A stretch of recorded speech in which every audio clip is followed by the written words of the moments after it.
Hi, welcome to Synopsis. Today I am going to explain an action-adventure film, named Rampage. The film features everyone's favorite hero, Dwayne Johnson. Well, before we get into the recap, let me give you a spoiler alert. With that out of the way, let us begin.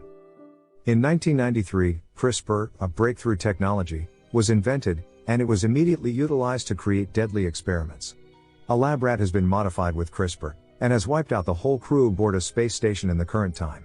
Dr. Carrie Atkins was the only survivor, and she's reaching out to Energen's top brass, the ones who created the CRISPR mutagen, for assistance. Claire Wyden, the CEO of Energen, orders Carrie to return the mutagen samples. Carrie returns to get the samples but is pursued by the rat monster. She makes it to the escape pod, but is released just as the station goes up in flames, and the rat was still inside, but the pod is damaged and breaks open, depressurizes, and explodes, killing Carrie. The samples themselves take off and fly all across the country. Primatologist Davis Okoye leads co-workers Nelson, Connor, and Amy to an ape enclosure at an animal refuge in San Diego. They see Pavo, an ape, who was a little angry at Davis. But Davis gently calms him down. Just then, an albino gorilla named George comes charging in. Connor freaks out and irritates Pavo, who chases after Connor until George knocks him down. Pavo is terrified of George until Davis speaks to him. Later, Nelson approaches Davis and inquires as to why he is more attracted to animals than to people. Davis claims that the animals have a natural affinity with him. The mutagen samples begin to arrive that night. One lands in George's enclosure, another near a pack of wolves in the forest, and the third in a Florida river. While a crocodile eats the entire sample, a lone wolf is sprayed with the gas. And George is sprayed as well. The next morning, Davis is called in to see how George is doing. They find George in the grizzly bear enclosure with a dead bear inside. George has a scratch mark on his chest, indicating to Davis that he was the one who was assaulted first by the bear. When George gets up and approaches Davis, it turns out he is almost 9 feet tall. Sensing that there is something wrong, George is imprisoned. This angers him and he escapes his confinement, and runs amok on the sanctuary, terrorizing all of the visitors. Just as the cops come, Davis is able to corner him. But before he can talk George down, a chopper flies overhead and begins firing darts at George, until he passes out. Burke leads the military force into the forest in Wyoming, to recover the mutagen sample. The Wydens are contacted by Burke, who informs them that the container is empty. The squad discovers dead wolves splayed across the ground, as well as a giant paw print in the dirt as they advance farther into the forest. The modified wolf, nicknamed Ralph, then tracks them down and attacks them as he rushes through the forest. The squad fires at him, but it's in vain because Ralph picks them out one by one until only Burke is left. He orders the chopper to fire at Ralph, but the wolf leaps from the trees and crashes the chopper into the lake. Burke is caught by Ralph and gets eaten alive. Harvey Russell, a government agent, comes to the refuge to transport George aboard a plane and keep him hidden from the public. Davis and Kate are also detained and questioned. Russell believes they have everything under control, while Davis believes putting George on the plane is suicide. After checking over Davis and Kate's records, Russell discloses that Kate was sacked from Energen for attempting to steal research from the labs, for which she served 13 months in prison. Davis realizes she was lying and that she can't cure George as a result of this. Claire activates a radio frequency that calls the mutant animals, after learning about what the wolf did. Ralph and Lizzie, the crocodile, make their way to Energen, which is located in Chicago. Despite being medicated, George manages to pick up on the frequency, and begins to wake up. He erupts in a fit of wrath, and destroys the cage, and proceeds to wreak havoc. George is about to kill Russell when Davis intervenes, and George just manages to knock him unconscious. The plane's turbine fails, and it begins to descend. As the plane crashes to the earth, Davis straps parachutes to himself, Kate, and Russell, and they eject themselves from the plane. When the three arrive, they discover that George has survived the crash, and is on his way to the city.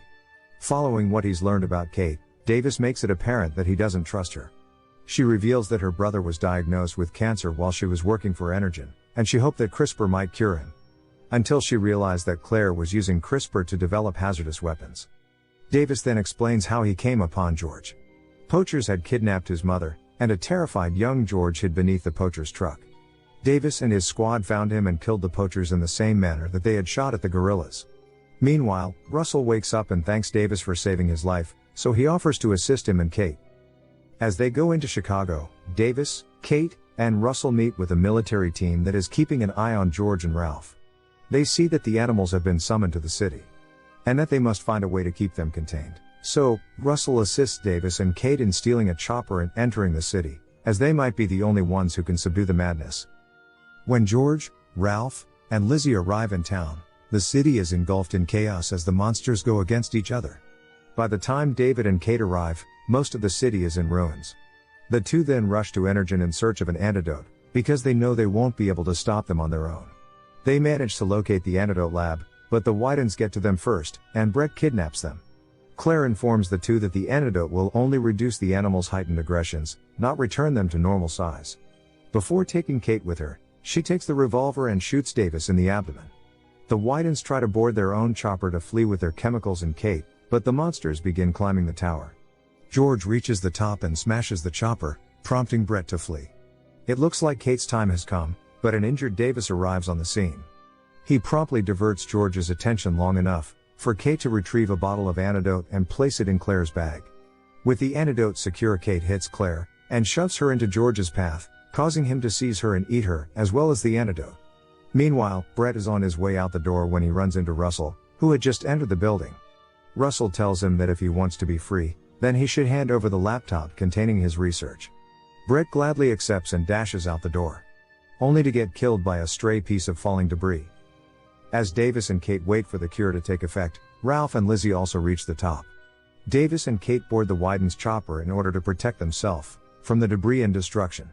But before the chopper can take off, the skyscraper collapses and plummets down. However, Davis and Kate manage to survive, and George has risen from the ashes and is back to his old self. Ralph and Lizzie, on the other hand, are still causing havoc, so Davis and George decide it's time to put a stop to it. The military plans to take lethal action to end all the commotion, but this would mean that George would be caught in the crossfire, so Kate goes to Russell to somehow delay the impending attack. Meanwhile, George is pitted against Ralph and Lizzie. He throws Ralph around, but the wolf can fly and shoot quills, and Lizzie's skin is virtually indestructible. So, to help George, Davis manages to deceive Ralph into gliding toward him, only for him to move, causing Ralph to fly into Lizzie's path. Ralph gets grabbed by the throat, bites off his head, and swallows it. George tries to punch Lizzie, but she is too strong for him, and she throws him into a pole, impaling him. Seeing George in trouble, Davis once again leaps into action, throws a grenade belt at Lizzie's neck, and tries to take her down with the chopper's cannon, but it barely scrapes her. Lizzie pursues Davis and comes close, until George leaps into the air with the pole, slams it into Lizzie's eye, and runs it through her brain, killing her. The military colonel calls a halt to the strike, after witnessing everything that has occurred. George appears to be weakened by his wound, and appears to die. Everyone looks heartbroken, but suddenly George appears to move. It turns out he was only teasing George. Everyone breathes a sigh of relief, and the heroes begin to leave the city, unsure of George, that will he make his new home. So this is for today. I will see you in the next one. Till then, subscribe to our channel, and hit that bell icon, to remain updated about all our future videos. See you in the next one.